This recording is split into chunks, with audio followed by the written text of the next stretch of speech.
Hi, my name is James Shepard, CEO of Transaction Expert, and today I'm going to talk to you about 3 reasons not to use Twitter for your small business.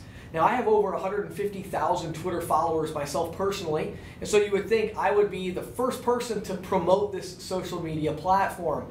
Unfortunately, I've seen many small business clients really use Twitter in a way that just was a waste of time and money, and also I'm a realist and a pragmatist and a business person, and so I recognize that what works for one business may not work for another business. So I don't recommend that everybody uses Twitter for their business, and today I want to give you 3 reasons that you might avoid using Twitter. Now, first of all, number 3 on my list, we're going to go from least important reason to most important.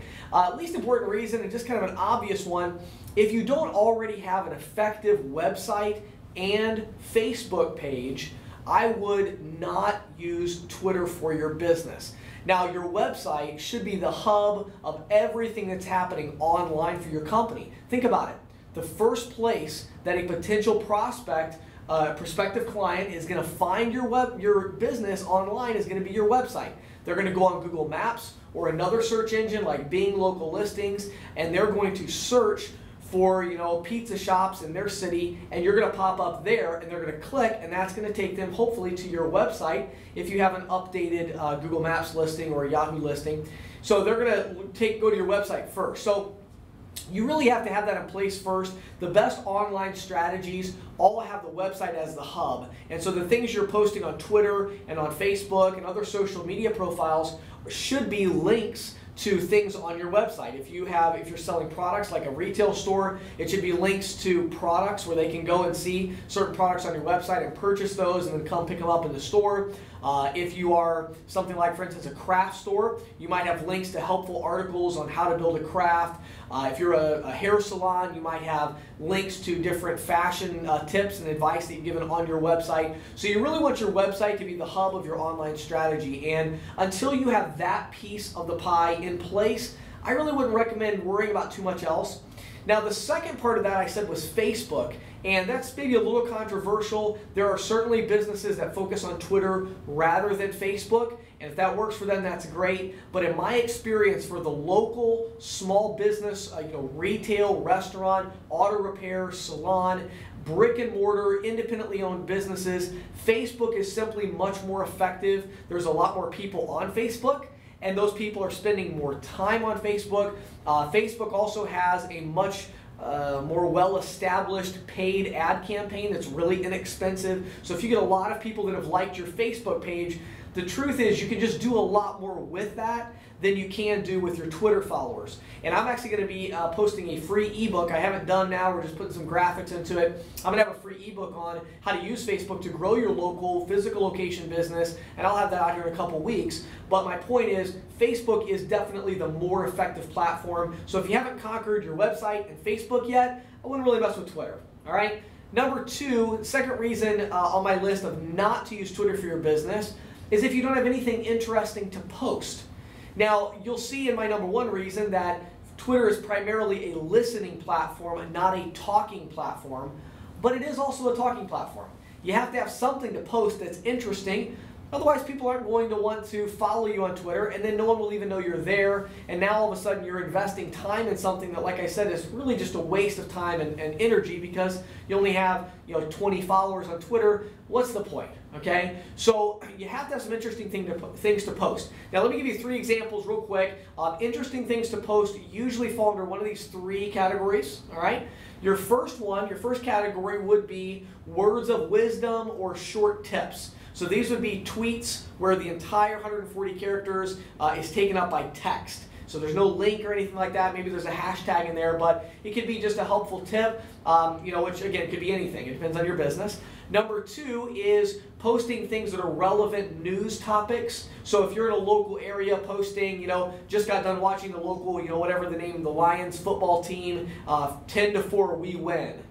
That's the kind of thing that's relevant, it's local. Maybe it doesn't have anything to do with your business, but your followers in your area are going to want to see that kind of thing. And so if you say, well, you know, I really just don't follow anything locally, I'm not into the news at all, I don't ever post relevant things like that online, then don't do Twitter. It's not going to work very well for you. And then number 3 is having things from your website where you're posting links to get them to go somewhere, to go to see a special offer, a new product, or a new service that you have to offer. And so again, if you're not already updating these things on your website, you just don't have anything interesting to post. So think through that. And again, that's not necessarily a bad thing. I have many business clients, small business clients, who have a thriving business who could care less about Twitter and honestly could care less about Facebook. But they have a good website, they're working their business, they're putting out a great product, a great customer service experience, and they just focus on their website to make sure that's a good representation for their company. My number one reason why you should not use Facebook is if you're not going to monitor it in real time.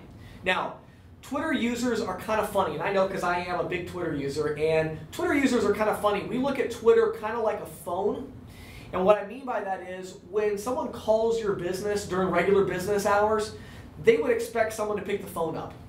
Same thing on Twitter, and many small business owners are just simply not ready for the high expectations that Twitter users have. And again, that's not a bad thing. Like I said, you don't have to be on Twitter. It's not an absolute must. However, Twitter is not just about tweeting and talking and putting your stuff out there.